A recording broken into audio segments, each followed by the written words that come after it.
दिल्ली दौरे पर उत्तराखंड के सीएम पुष्कर सिंह धामी कल विज्ञान भवन में कॉन्फ्रेंस में भी होंगे शामिल। उत्तराखंड के दिग्गज कांग्रेस नेताओं को पार्टी हाईकमान ने दिया झटका। राजस्थान में जाहिर हुई राष्ट्रीय नेतृत्व की नाराजगी। उत्तराखंड में राज्यसभा चुनाव को लेकर बीजेपी के 6 नामों का पैनल तैयार। कांग्रेस नेता प्रदीप टमटा का कार्यकाल पूर्ण होने से रिक्त हो रही सीट। प्रशासन के पास होगी केदारनाथ धाम में जाने वाले हर यात्री के लिए और खच्चरों पर लगेगा जीपीएस। सैन्य परिवारों के लिए खुशखबरी। सैन्य परिवारों को मिलेगी हाउस टैक्स की रियायत और सैनिक कल्याण मंत्री गणेश जोशी ने दी जानकारी।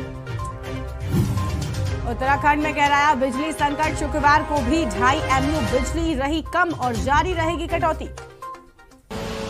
आप देख रहे हैं के न्यूज, खबरों का सारथी। नमस्कार, मैं हूं गरिमा वाजपेयी और आप देख रहे हैं खबर उत्तराखंड। खबर दिल्ली से है, जहां पर आपको बता दें कि एनसीआर के साथ ही पूरे देश में एक बार फिर से कोरोना की रफ्तार बढ़ रही है। बता दें कि धर्मनगरी हरिद्वार की तो लोग लापरवाही से बिना मास्क लगाए गंगा घाटों पर घूम रहे हैं। आसपास के जिलों में कोरोना संक्रमण बढ़ते देखते हुए जिला अधिकारी विनय शंकर पांडे ने आदेश जारी किया है कि शहर में बिना मास्क निकलने वालों से 500 रुपए जुर्माना वसूला जाएगा। और स्वास्थ्य विभाग की रिपोर्ट के बाद जिला प्रशासन भी अब अलर्ट हो गया है। भीड़ भाड़ भरे बाजारों, गंगा घाटों के साथ चौराहों और सार्वजनिक स्थानों पर नई गाइडलाइंस आने के बाद जांच भी की जाएगी। और साथ ही बताया कि केंद्र और एसडीएम एडवाइजरी की गाइडलाइंस आती हैं तो जरूरत पड़ने पर अभियान भी चलाया जाएगा।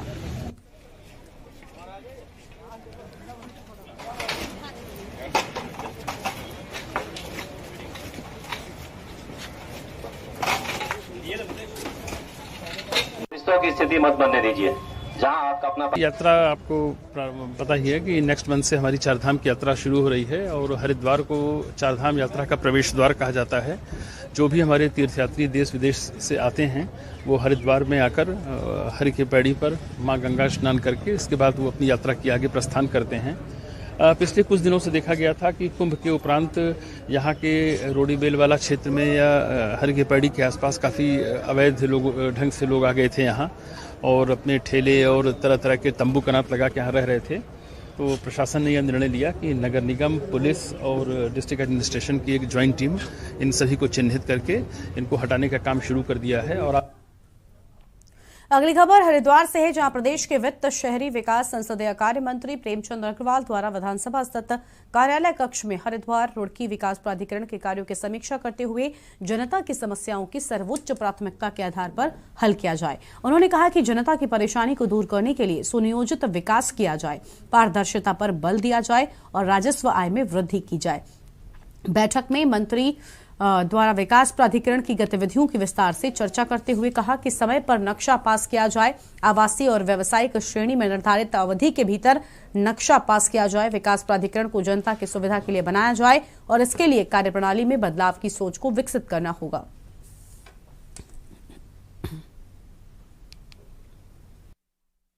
हरिद्वार रुड़की विकास प्राधिकरण के अधिकारियों के साथ आज बैठना हुआ। निश्चित रूप से वहाँ हमारा जो 4 तहसील पड़ती है, जिसमें लक्सर तहसील को छोड़ के रुड़की, भगवानपुर और सदर तहसील, उस दायरे में हमारा हरिद्वार रुड़की विकास प्राधिकरण आता है, जिसकी आज मैंने समीक्षा बैठक की है। और बहुत स्पष्ट शब्दों में मेरे द्वारा कहा गया है कि हमारी जनता को नक्शा पास करने में जो निर्धारित अवधि है उसके अंदर उनके नक्शे पास होने चाहिए। और अगली खबर डोईवाला से है, जहां पर आपको बता दें कि जहां रमजान मुबारक का आखिरी जुमा है और जिसके बाद 3 मई को ईद उल फितर का त्योहार है और त्योहार सही तरह से संपन्न कराए जाएं, ये प्रशासन के सामने बड़ी चुनौती है। इन त्योहारों से निपटने के लिए पुलिस प्रशासन व जनप्रतिनिधियों व आमजन के बीच बैठक का आयोजन किया गया, जिसमें पुलिस द्वारा जुमाए अलविदा व ईद उल फितर जैसे बड़े त्योहारों को लेकर अपील की गई कि सभी लोग अपने त्योहारों को शांतिपूर्ण तरीके से निपटाएं और पुलिस का सहयोग करें।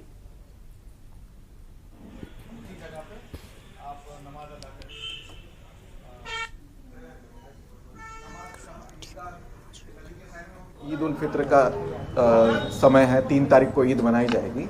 तो इसी संबंध में हमने आज यहाँ की जनता से संवाद करने की कोशिश की है और इसमें निर्देशों के बजाय हमने एक अपेक्षा और एक सहयोग की अपेक्षा की है कि हमेशा की तरह जैसे सौहार्दपूर्ण और शांतिपूर्ण तरह से डोईवाला क्षेत्र में आज तक सभी त्यौहार मनाए गए हैं, उसी तरह से इस बार भी बहुत ही शांतिपूर्ण और सौहार्दपूर्ण रीति से ये त्यौहार मनाया जाए।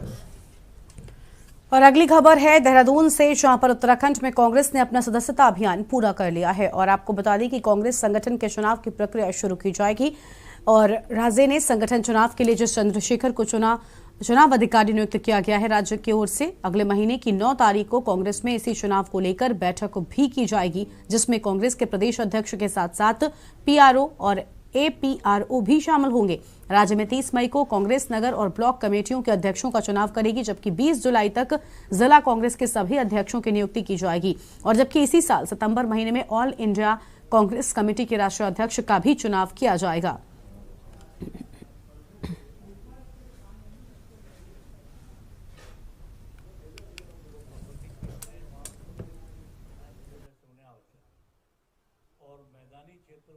देखिए, पूरे देश में पार्टी संगठन का चुनाव चल रहा है। उसी संदर्भ में अभी केंद्रीय प्राधिकरण ने डीआरओ की घोषणा की, जो समस्त जनपदों में जो इकाइयां हैं वहां चुनाव कराने के लिए जा रहे हैं। वो तो संभवतः 9 तारीख को इसलिए रखा गया है कि हमारे अध्यक्ष जी दौरे में हैं, करण महाराज जी, वो स्वयं यहाँ उपस्थित होंगे।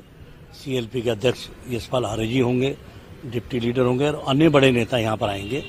फिर उनको डीआरओ को जब डायरेक्शन दी जाएंगी, हमारे पीआरओ कर्नाटक के सांसद महोदय हैं वो आएंगे, एपीआरओ, तो ये जिलों में जाकर के फिर चुनाव संपन्न कराने के लिए 9 तारीख से विधिवत जनपदों में जाएंगे और चुनाव को संपन्न कराएंगे। और अगली खबर हरिद्वार से, जहां पर डाडा जलालपुर में होने वाली धर्म संसद को लेकर सुप्रीम कोर्ट के दखल के बाद इस धर्मो संसद के आयोजकों को गिरफ्तार कर इलाके में धारा 144 लगा दी गई है और साथ ही मुख्य आयोजकों को गिरफ्तार कर जेल भी भेज दिया गया है। हरिद्वार के भगवानपुर क्षेत्र के डाडा जलालपुर अभी भी धारा 144 लागू है और गांव की स्थिति भी सामान्य है, जबकि एहतियातन अभी भी इलाके में पुलिस फोर्स तैनात है। हरिद्वार के जिलाधिकारी भी की माने तो गांव के कई लोगों ने इस धर्म संसद के लिए अनुमति न देने का भी आग्रह किया था।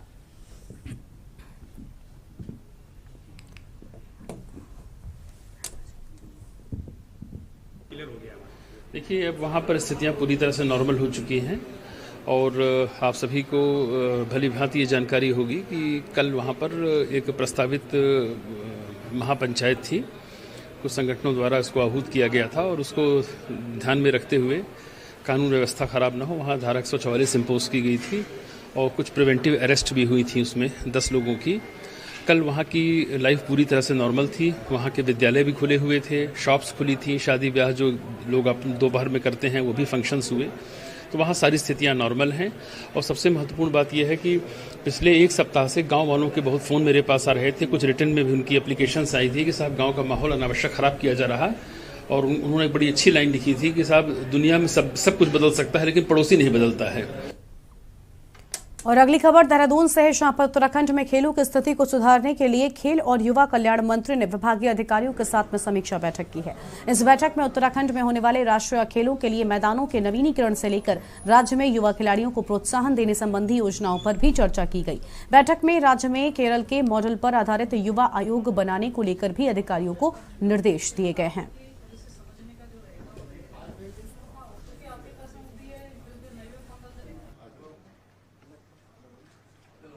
को मेजबानी मिल चुकी है 38वां, लेकिन मैं आपको बताना चाहती हूँ कि अभी 36वां नहीं हुआ, 37वां नहीं हुआ, 38वां हमको अलॉट है।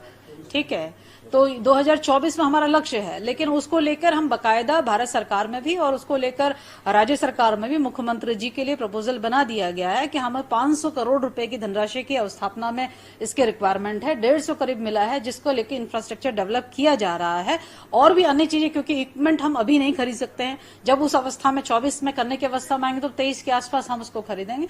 हम फिलहाल उस दिशा की ओर बढ़ रहे हैं और उम्मीद है कि यदि कोविड जैसे कोई मामले नहीं हुए तो 38वां खेल अपने यहाँ हम आयोजन कर। और अगली खबर रुद्रप्रयाग से, जहां पर वनाग्नि की घटनाओं में लगातार वृद्धि हो रही है। जंगलों में लगी आग अब आवासीय क्षेत्रों तक भी पहुंच रही है। जिला मुख्यालय से सटे गांव में जंगलों की आग पहुंच रही है और जिसके बाद ग्रामीण एकत्रित होकर जान पर खेलकर आग को बुझाने में लगे हुए हैं। तो वहीं आसमान में चारों ओर धुआं ही धुआं छाया हुआ है और वन विभाग आग पर काबू पाने में पूरी तरह से नाकाम साबित हो रहा है। और पर्यावरणविद देव राघवेंद्र बद्री ने कहा कि देवभूमि उत्तराखंड में जंगल धू-धू कर जल रहे हैं। ब्लैक कार्बन के चलते आंखों में जलन और खुजली भी हो रही है। पेड़ पौधों को भी नुकसान पहुंच रहा है और आंकड़ों में साफ है कि जंगल में आग लगने से तापमान में 0.9 डिग्री सेल्सियस वृद्धि हुई है और 332.82 हेक्टेयर जंगल जल चुके हैं। ये एक गंभीर चिंता का विषय है।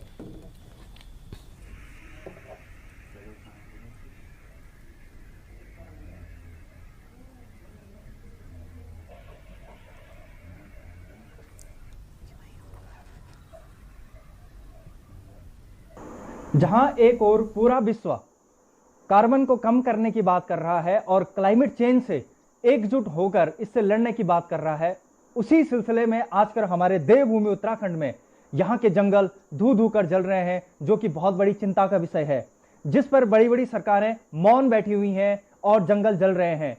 जंगलों की आग ने हमारे उत्तराखंड की हवा को 50% ब्लैक कार्बन से दूषित कर दिया है, जिसका प्रभाव हमारे यहाँ के बच्चों और बुजुर्गों पे पड़ रहा है। हवा दूषित होने के कारण, इसमें ब्लैक कार्बन आने के कारण सांस लेने की दिक्कत हो रही है और आंखें लाल हो रही हैं, आंखों में खुजली हो रही है। और दूसरे रूप में अगर देखें तो जो ये ब्लैक कार्बन है, जो हमारे पेड़ पौधे हैं, इनकी पत्तियों पे जाकर बैठ जाता है। और अब बढ़ेंगे आगे की खबरों की ओर, जहां पर अगली खबर रुद्रप्रयाग से सामने आ रही है। आपको बता दें कि रुद्रप्रयाग में जखोली ब्लॉक के अरखुंड गांव में जंगलों की आग अचानक गौशाला में आने से दहशत फैल गई है। और आपको बता दें कि हालांकि यहां पर बंधे 5 मवेशी बाल बाल बच गए और घटना के बाद ग्रामीणों ने करीब 2 घंटे की मशक्कत के बाद आग पर काबू पाया। अरखुंड गांव में अचानक जंगलों की आग गांव की गौशाला तक पहुंच गई है। इसके बाद ग्राम पंचायत अरखुंड के धीरेन्द्र सिंह नेगी व सुषमा देवी नेगी ने गौशाला में अचानक आग लग गई। यहाँ कोई बड़ी घटना होती कि मोहल्ले के लोग मौके पर पहुंचे और करीब 2 घंटे की कड़ी मशक्कत के बाद आग पर काबू पाया गया। गौशाला में आग लगने के से पशुओं को बाल बाल बचाया गया है और घटना के बाद से ग्रामीणों में दहशत का माहौल बना हुआ है। ग्रामीण धीरेन्द्र सिंह नेगी ने कहा कि जंगलों की आग अब तक गांव तक अब पहुंचने लगी है और जिससे ग्रामीणों के साथ ही मवेशियों को भी खतरा पैदा हो गया है। ये श्री जसपाल राणा जी हैं, जिनकी गौशाला जस्ट बगल में थी। वो भी बताएंगे कि घटना क्या क्या हुई है। मेरा बड़े आज दोपहर 12 बजे के लगभग ये घटना घटी है और ये गौशाला में आग लगी हुई है, जिस पे कि ग्रामीणों के सहयोग से और मोहल्ले वालों के सहयोग से आग पे काबू पाया गया।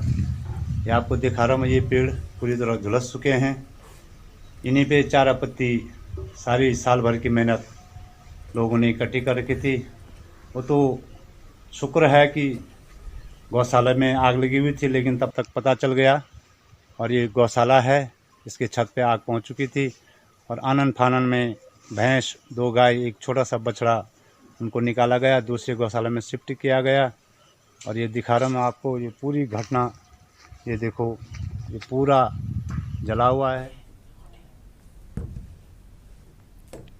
और अगली खबर देहरादून से, जहां बीजेपी की तमाम राज्य और केंद्र की योजनाएं राज्य में संचालित हो रही हैं। भारत सरकार के पैमाने पर 2 जिले पिछड़े चिन्हित किए गए हैं और जिनमें पहला हरिद्वार और दूसरा ऊधम सिंह नगर है। ये 2 जिले भारत सरकार के पैरामीटर परियोजनाओं के लाभ के मामले में पिछड़े चिन्हित किए गए और भारत सरकार की योजनाओं का लाभ सभी को मिले और ये जिले भी पूरा लाभ प्राप्त कर सके। इसी क्रम में भारत सरकार के मंत्री उत्तराखंड के दौरे पर आ रहे हैं। शाम हरिद्वार के दौरे पर पहुंचेंगे पीयूष गोयल, यहाँ से अधिकारियों से वार्ता करेंगे और 2 दिनों का प्रवास और योजनाओं का लाभ किस तरीके से आम जनता को मिले, इसको लेकर भी बैठक करेंगे। उत्तराखंड राज्य में एक राज्यसभा की सीट लिए हमारे राज्य में ऐसे 2 जिले हैं, ऊधम सिंह नगर और हरिद्वार जिला। उन सारी योजनाओं को लेकर भारत सरकार का पूरा फोकस है कि उन सब योजनाओं में वो जिले भी आगे बढ़ें। तो ऐसा करके भारत सरकार ने पूरे देश भर के अंदर ऐसे जिलों में अपने केंद्रीय मंत्रियों के 2-2 दिन के प्रवास 3-3 दिन के प्रवास लगाए। अपने यहाँ उधम सिंह नगर जिले का प्रवास होने के बाद हरिद्वार जिले का प्रवास आज से शुरू होगा। आज शाम को मंत्री जी आएंगे, श्रीमान पीयूष गोयल जी, और वो कल और परसों हरिद्वार जिले में रहकर वहाँ की जितनी इस प्रकार के कार्यक्रम हैं उन कार्यक्रमों में प्रतिभाग करते हुए और अधिकारियों के साथ बैठकर किस प्रकार उन योजनाओं में आगे बढ़े, योजनाओं के एक धरातल पर भी जाकर किसी योजनाओं को जो भारत सरकार की देखेंगे, समाज के प्रतिष्ठित लोगों के साथ भी बैठेंगे और अलग भी उनके कार्यक्रम है वो भी करेंगे। इस बीच में हमने पार्टी का भी एक कार्यक्रम रखा है कि पार्टी के कार्यकर्ताओं के साथ भी उनका बैठना होगा। तो ये 2-3 दिन का कार्यक्रम रहेगा। तो चूंकि सामान्यता रहता है कि इस प्रकार के कार्यक्रम के निमित्त आपका सहयोग जरूरी होता है, जिससे कि काम करने वाले लोगों के बीच में एक अच्छा संदेश जाए। और अगली खबर का रुख कर लेते हैं। अगली खबर देहरादून से सामने आ रही है। इस वक्त की आम खबर आपको बताते हैं, जहां पर मौसम विभाग ने अलर्ट जारी कर दिया है। फिलहाल इस वक्त की बड़ी खबर आपको बता दें देहरादून से, जहां पर मौसम विभाग ने अलर्ट जारी कर दिया है। ये बड़ी खबर सामने आ रही है। गर्मी को लेकर आज रेड अलर्ट जारी किया गया है, यानी भीषण गर्मी यहाँ पर देखने को मिल रही है। मैदानी क्षेत्रों में भी आग की घटनाओं की चेतावनी की बात सामने आई है। तो फिलहाल इस वक्त की ये बड़ी खबर आपको हम बता रहे हैं, जहां पर मैदानी क्षेत्रों में भी घटनाओं की बात सामने आई है। फिलहाल इस वक्त की बड़ी खबर आपको हम बता रहे हैं। तो ये बड़ी खबर सामने आ रही है, जहां पर आपको बता दें कि गर्मी को लेकर अलर्ट जारी किया गया है। तो ये आम खबर उत्तरकाशी से चमोली जिलों में भी अलर्ट जारी किया गया है। फिलहाल ये खबर सामने आ रही है। इस वक्त की आम खबर आपको हम बता दें, जहां पर आपको बता दें कि अलर्ट जो है वो जारी कर दिया गया है। और इस वक्त की अहम खबर आपको हम बता रहे हैं, मौसम विभाग ने अलर्ट जारी किया है। तो मौसम विभाग की ओर से अलर्ट जारी कर दिया गया है। देहरादून से खबर है, मौसम विभाग ने अलर्ट जारी कर दिया है। ये बड़ी खबर सामने आ रही है। गर्मी को लेकर रेड अलर्ट जारी किया गया है। तो गर्मी को लेकर रेड अलर्ट जारी किया गया है। मैदानी क्षेत्रों में भी आग की घटनाओं की चेतावनी साफ तौर पर दे दी गई है। तो फिलहाल इस वक्त की ये आम खबर आपको हम बता रहे हैं, जहां पर मैदानी क्षेत्रों में भी आग की चेतावनी साफ तौर पर दे दी गई है। और अगली खबर भी देहरादून से ही सामने आ रही है। इस वक्त की आम खबर का रुख कर लेते हैं। खबर है देहरादून से, जहां पर आम आदमी पार्टी की प्रेस वार्ता। तो आम आदमी पार्टी की प्रेस वार्ता फिलहाल इस वक्त की बड़ी खबर। तो ये आम खबर आपको हम बता दें, जहां पर पार्टी के प्रदेश प्रभारी। तो फिलहाल ये आम खबर सामने आ रही है। इस वक्त की आम खबर आपको हम बता रहे हैं, जहां पर निकाय चुनावों और लोकसभा चुनावों के लिए पार्टी तैयार, दीपक बाली की ओर से साफ तौर पर कहा गया है। फिलहाल ये आम खबर आपको हम बता रहे हैं। तो इस वक्त की आम खबर आपको हम बता दें, जहां पर पार्टी के प्रदेश प्रभारी दिनेश मोहनिया कर रहे हैं प्रेस वार्ता।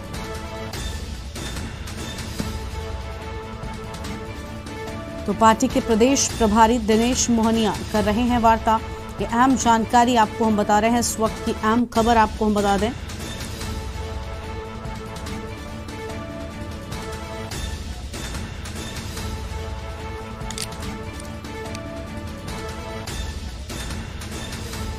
और पार्टी के प्रदेश प्रभारी दिनेश मोहनिया कर रहे हैं वार्ता। तो ये अहम जानकारी आपको हम बता रहे हैं। इस वक्त की अहम खबर सामने आ रही है।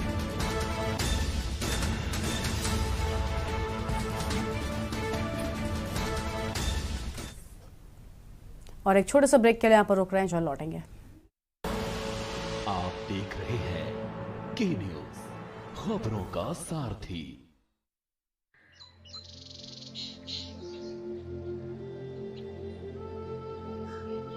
नमस्कार।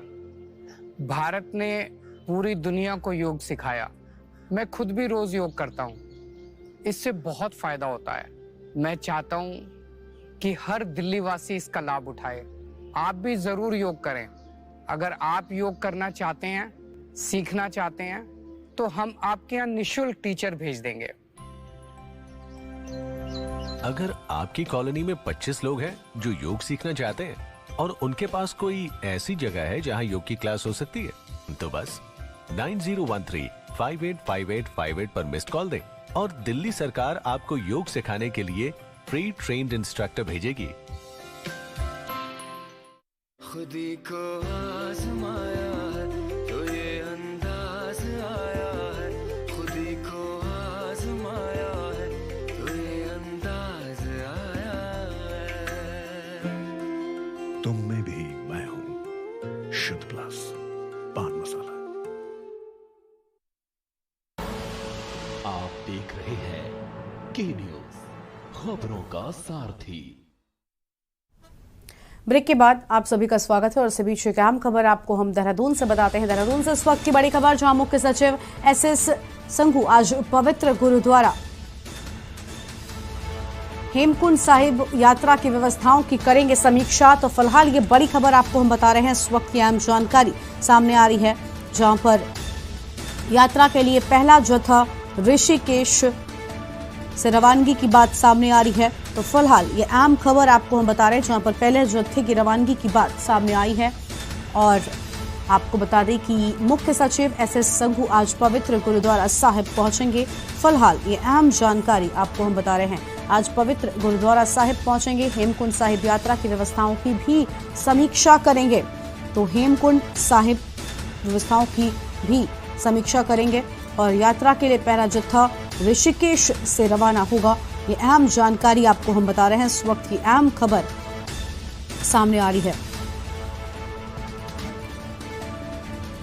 तो फिलहाल ये बड़ी जानकारी आपको हम बता दें देहरादून से, जहां पर मुख्य सचिव इन पूरी व्यवस्थाओं की जानकारी लेंगे और समीक्षा भी करेंगे। हेमकुंड साहिब यात्रा की समीक्षा होगी।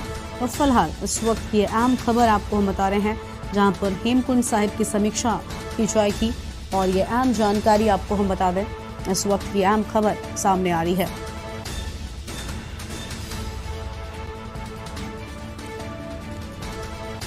और इसी खबर पर अधिक अपडेट के लिए हमारे साथ हमारे ब्यूरो चीफ राजेश जी जुड़ चुके हैं फोन लाइन पर। राजेश जी, हेमकुंड साहिब की व्यवस्थाओं की भी समीक्षा किए जाने की बात सामने आ रही है, क्योंकि बताया जा रहा है पहला जत्था जो है वो ऋषिकेश से रवाना होगा। क्या कुछ और जानकारी है इसको लेकर आपके पास?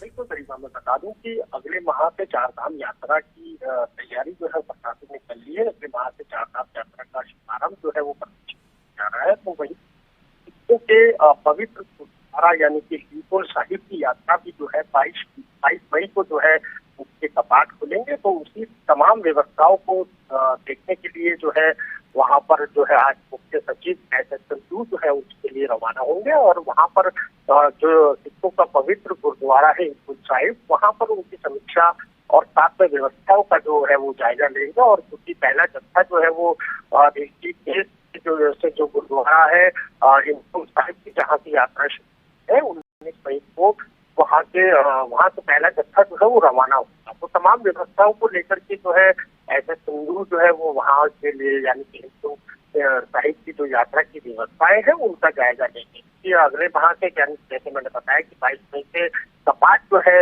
वो खुलने जा रहे हैं हेमकुंड साहिब से। तो तमाम तैयारियां और काफी देश विदेश से जो है समुदाय साहिब की ये यात्रा करने के लिए जरूर आते हैं और बड़ी संख्या में ये यात्रा कहा जा सकता है कि जो है होती है। और इस बार जो है काफी बर्फ वहाँ पर पड़ी थी, तो उसका जो उसको क्लीन है रोड में है उसको दुरुस्त किया गया है। हालांकि यही सब जो चीजें हैं व्यवस्थाएं किस तरीके की होंगी इन सब चीजों का जायजा लेने के लिए जो है मुख्य सचिव वहाँ पर पहुंचे। बिल्कुल बिल्कुल, यानी इन्हीं सारी चीजों की तैयारी जो है वो पूरी तरह से हो रही है और यात्रियों को कोई समस्या ना हो इसको लेकर भी यहाँ पर अब ये समीक्षा बैठक होगी। बहुत शुक्रिया आपका राजेश जी हमारे साथ में जुड़ने के लिए और अधिक अपडेट हमारे दर्शकों तक पहुंचाने के लिए। तो फिलहाल ये अहम खबर, जहां हेमकुंड साहिब यात्रा की व्यवस्थाओं की समीक्षा किए जाने की बात सामने आई है, इस वक्त की अहम खबर आपको हम बता रहे हैं। तो फिलहाल ये बड़ी जानकारी सामने आ रही है, इस वक्त की अहम खबर आपको हम बता दें, जहां पर 19 मई को दर्शन के लिए जत्था रवाना होगा। 19 मई को दर्शन के लिए जत्था रवाना होगा, ये अहम जानकारी सामने आ रही है और इस वक्त की अहम खबर आपको हम बता रहे हैं। और 3 मई से शुरू हो रही चारधाम यात्रा को लेकर पुलिस प्रशासन भी मुस्तैद हो गया है। पुलिस जवानों को केदारनाथ धाम सहित पैदल यात्रा मार्ग और विभिन्न पड़ावों पर तैनात किया गया। हर साल यात्रा सीजन में अन्य जिलों से भी पुलिस फोर्स मंगाई जाती है और इस बार भी अन्य जनपदों से पुलिस फोर्स पहुंच चुकी है। यात्रियों की सुविधा के लिए जगह जगह पुलिस पर्यटक केंद्र भी बनाए गए हैं। पुलिस अधीक्षक आयुष अग्रवाल ने कहा कि पुलिस का मुख्य उद्देश्य यात्रियों को बेहतर सुविधा देने के साथ ही बद्रीनाथ व केदारनाथ हाईवे पर लगने वाले जाम से निजात दिलाना है। बद्रीनाथ व केदारनाथ हाईवे पर डेंजर जोनों को चिन्हित किया गया है और पीआरडी और होमगार्ड के जवान भी पुलिस की मदद करेंगे। आप सभी लोगों को पता है कि आगामी 6 मई से केदारनाथ की यात्रा शुरू हो जाएगी, तो इसको देखते हुए पुलिस की तरफ से ट्रैफिक और पार्किंग की प्लानिंग कर ली गई है। केदारनाथ में एक एडवांस टीम भेज दी गई है और यात्रा शुरू होने से 5 दिन पूर्व पूरी ड्यूटीज वहां पर लगा दी जाएंगी। इसके अतिरिक्त जो लोकल हमारे होटल एसोसिएशंस हैं, तीर्थ पुरोहित हैं, उन सभी के साथ मीटिंग करके यात्रा के संबंध में जो भी विचार विमर्श किया जाना है वो सभी कर लिया गया है। और फिलहाल इस बुलेटिन में इतना ही। आप देखते रहिए न्यूज़ इंडिया।